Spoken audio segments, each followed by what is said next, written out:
Les gars, on est les GOAT. Osons le dire, on est les GOAT. Ramenez-nous n'importe qui. Bayern, 5-0. Real Madrid, 5-0. Non, j'avoue, pardon.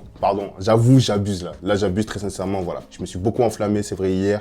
Mais gardons les pieds sur terre. Mais on a le droit de se faire plaisir tout de même. Parce qu'il ne faut pas oublier que cette semaine, oui, on joue contre le Bayern. On joue contre le Bayern. Des souvenirs qui commencent à remonter. Je me souviens quand j'ai pleuré là dans le 8-2. Eh, je suis un ouf, moi, j'aurais même pas dû dire ça. Enfin, bref. Ça va être excitant. Ça va être incroyable, mais en même temps tellement stressant. Je suis désolé, voilà, là, je fais surtout une vidéo pour m'exprimer un peu. On va quand même rentrer dans le détail de certains sujets, notamment le match du Barça face au FCCB. On les a tout simplement explosés. On va également parler un peu du Real Madrid. Oui, parlons de cette équipe-là, du Real Madrid. Hein. Ils gagnent, mais ils sont pas bons. Ils gagnent, ils sont pas bons. Osons le dire, disons les termes. Ils sont pas bons. Ils jouent face à Celta Vigo.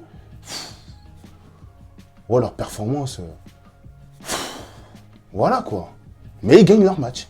Ils gagnent leur match. Et vous le savez bien, vous le savez mieux que moi-même. Un classico, ça se gagne, ça ne se joue pas. Donc, ça fait peur. Ça fait peur un peu quand même. Mais bref. Donc voilà, comme je vous l'ai dit un peu plus tôt, on va revenir sur la performance de certains joueurs, que ce soit Baldé, le retour de Gavi, ou bien encore la performance Ferran Torres de Ansu Fati. J'avoue que là, c'était juste pour la vanne. Mais voilà, Ansu Fati, quand même, niveau pas inquiétant, pour moi, à mon sens. Je pense que faut pas en faire tout un plat. Il a montré certaines phases de jeu assez intéressantes. C'est vrai qu'il était assez effacé tout au long de la rencontre. En tout cas, c'est clairement pas le joueur qui a le plus brillé. Après, voilà, quand tu vois la performance de Gavi, même de Marc Casado, de Lewandowski, de Rafinha, de Lamine Yamal, de la charnière centrale, c'est compliqué de mettre Ansu Fati en avant, mais comme je vous l'ai dit, je l'ai quand même trouvé intéressant à certains moments. J'ai trouvé qu'il combinait assez bien avec le milieu de terrain, que ce soit avec Pedri ou Casado, ou son entente avec Rafinha. Mais tu sens qu'il a besoin de quand même beaucoup d'ajustements en termes de technique, qu'il a besoin de rythme, de prendre le rythme du match, parce que oui, ça c'est important, ça fait un moment quand même qu'il a été écarté des terrains. Il faut savoir qu'en plus à Brighton, ça se passait pas très bien, et je vous rappelle quand même le contexte, à la base, Ansu Fati n'était pas du tout titulaire, c'était Eric Garcia qui à la dernière minute s'est blessé, et finalement, voilà, il se rend disponible pour l'équipe, il rend service à l'équipe en se préparant assez rapidement pour rentrer. Donc très franchement, voilà, moi je tire quand même mon chapeau à Ansu Fati, même si voilà, il va devoir travailler un peu plus. Et pour l'instant, pour moi, ça restera une doublure et non un titulaire indiscutable. Ça, c'est clair et net. Ensuite, deuxième joueur pour lequel j'ai un peu de mal, très franchement, ça va être le côté gauche et notamment le poste de latéral gauche. Alejandro Baldé, pour moi, ses performances, elles sont moyennes. Elles sont tout juste acceptables, honnêtement. Et j'ai besoin qu'il en fasse beaucoup plus. J'ai besoin qu'il en fasse beaucoup plus, notamment quand on va tomber face au Bayern, notamment quand on va tomber face au Real Madrid.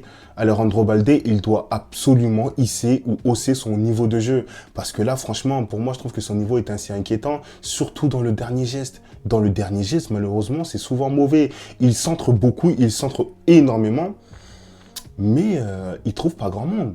Très sincèrement, il trouve pas grand monde. Et j'ai envie de vous dire que je trouve Jules Koundé beaucoup plus dangereux que Alejandro Baldé. Que ce soit dans le côté défensif, Jules Koundé est meilleur, mais même offensivement, je trouve Jules Koundé meilleur. Ses combinaisons avec Lamine Yamal, elles sont bonnes, et pas que avec Lamine Yamal. Son entente avec Pedri, son entente avec Marc Casado est meilleure que celle d'Alejandro Baldé, tout simplement parce que je trouve que Koundé a un meilleur toucher de balle que Baldé.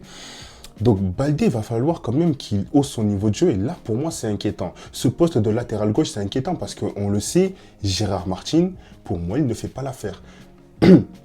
Alors pourquoi pas tester Hector Ford qui a été bon la saison passée au poste de latéral gauche, qui a démontré quand même ses capacités, il a montré qu'il avait du potentiel, du talent. Donc pourquoi pas essayer Hector Ford, évidemment, après les gros matchs. Mais Baldé, moi je m'inquiète un peu quand même. Donc voilà, face au CCV, je précise, c'était pas non plus catastrophique.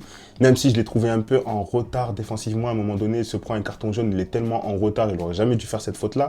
Et également, je me souviens bien que quand Luque Bacchio se retrouve tout seul, d'ailleurs on a concédé la première occasion très dangereuse, Baldé, alors évidemment sur consigne de Hansi Flick, était très haut, et tu avais donc le côté droit du FC Séville complètement isolé. Luque Bacchio complètement isolé. Inigo Martinez qui essaye de rattraper. Et heureusement qu'il loupe. Heureusement qu'il loupe. Parce que tout simplement, le FC Séville aurait pu ouvrir le score. Maintenant, tout ça, ça passe quand même par la réaction et la réactivité de Hansi Flick. Tout simplement parce que quand Alejandro Balde montait, je ne sais pas si vous l'avez remarqué, mais tu avais Pedri qui reculait, pas non plus en tant qu'arrière-gauche, mais qui était positionné entre les deux, dans un demi-espace, entre Inigo Martinez et Alejandro Balde qui montait. Donc à ce moment-là, tu sentais que dans tous les cas, même si Balde montait, on avait quand même un joueur pour nous couvrir. Et belle réactivité de la part de Hansi Flick. Troisième point, le retour de Gavi. C'est que des émotions. Standing ovation, tout simplement. Gavi, voilà, qui revient après plus de 300 jours sans jouer, sans l'avoir vu sur le terrain. Et tu vois que quand il revient tout de suite, il a la niaque, il a la détermination, il a envie de faire du bien. Donc voilà, très content quand même de l'entrée de Gavi. On espère qu'il va prendre de le rythme. En plus, tu vois, là, tu as quand même le FC Barcelone qui récupère son joueur et on commence à avoir un banc de fous furieux. Dani Olmo, Frenkie de Jong, Gavi, Pedri, même Pablo Torre. Il a mis un doublé, les gars. Doublé de Pablo Torre. Coup franc aussi, j'ai envie de dire. Donc très franchement, on commence à avoir un milieu de terrain, ou en tout cas, on a un milieu de terrain très fourni. On espère évidemment être épargné au niveau des blessures. Et surtout aussi, parlons des performances de Marc Casado. Marc Casado, depuis le début, c'est incroyable. Très sincèrement, Marc Casado, depuis le début, c'est incroyable. Osons le dire, disons les termes. Soyons honnêtes, Marc Casado, il est tout simplement exceptionnel depuis le début de la saison. Dans les couvertures, il est là. Dans l'interception, il est là. Il participe au jeu. Il tente sa chance de temps en temps de loin. C'est vrai qu'il est beaucoup plus en retrait que Pedri dans les actions offensives parce que Pedri reste tout de même plus créatif. C'est un magicien, c'est un maestro. Voilà, on ne présente plus Pedri. Mais l'apport de Marc Casado est très très important pour le Barça, pour l'équilibre du jeu en fait. C'est ça qu'il apporte. C'est de l'équilibre entre la défense et l'attaque. Donc très franchement, pour moi, Marc Casado, il engrange des points. C'est vrai que quand Marc Bernal était là, il prenait plus de place parce que c'était un joueur qui paraissait peut-être plus impressionnant techniquement, j'ai envie de dire.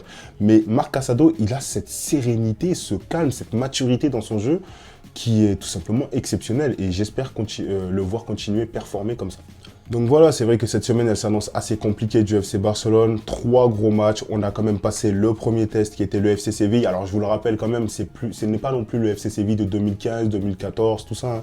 Ça n'a plus rien à voir, c'est sûr. Mais ça reste quand même une bonne équipe de Liga qui peut nous mettre en difficulté. Et d'ailleurs, on l'a bien vu avec son bloc très très bas.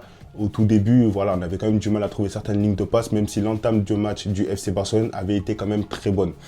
Mais à ne pas négliger, par exemple, la performance du Bayern Munich. Hein.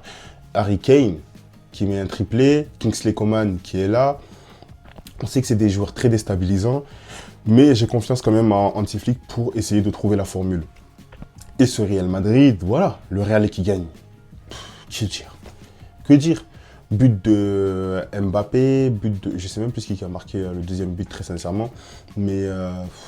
fait notable, dans le jeu, c'est pas bon. Le Real Madrid, dans le jeu, c'est pas bon, mais ça gagne. Et je pense que c'est tout ce qu'il y a à retenir, tout simplement. Voilà.